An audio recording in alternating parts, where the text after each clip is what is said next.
Yakuza 7, Like a Dragon, est le dernier opus de la franchise Yakuza, qui a commencé en 2005 sur PlayStation 2 et qui depuis est devenue une série avec du coup 7 épisodes et un préquel, des tas de spin-offs, et aujourd'hui du coup la sortie de Yakuza 7 marque le début d'une nouvelle saga.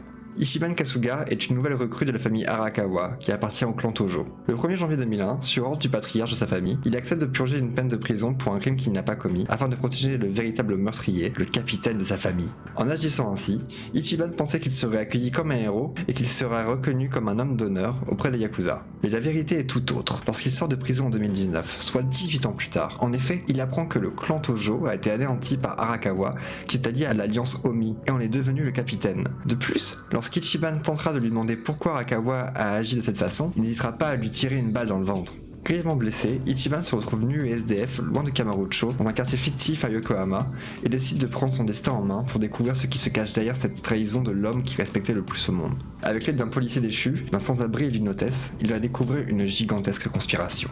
Donc merci Wikipédia pour cette description. Entre intrigue politique, guerre de pouvoir, meurtre, trahison et violence, la série emprunte tous les codes du genre pour offrir un scénario toujours captivant et surprenant. Les rebondissements s'enchaînent pour culminer en affrontements ultra intenses, souvent tense-nus. Et pourtant, certaines des scènes les plus mémorables se passent avec les gens de Kamurocho et n'ont absolument rien à voir avec l'histoire principale. La série adore et assume totalement sa stupidité et son côté over the top. Yakuza ne pourrait exister qu'en jeu vidéo. Bien sûr, il y a des films incroyables à propos de la mafia japonaise. Je suis sûr qu'il y a des bouquins fascinants de fiction ou documentaires sur le sujet aussi. Mais le monde du crime ici n'est quasiment qu'un décor, une fantaisie dans laquelle on s'affranchit des règles dans une quête du bien.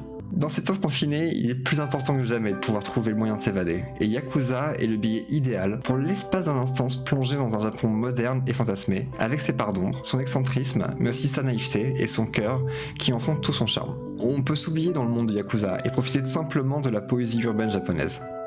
Qu'on soit fan de la série ou totalement néophyte, Yakuza 7 est une nouvelle opportunité de découvrir une des franchises les plus dingues et touchantes de l'histoire du jeu vidéo. Et pour la première fois, le jeu a été traduit en français, et ça serait dommage de rater ça.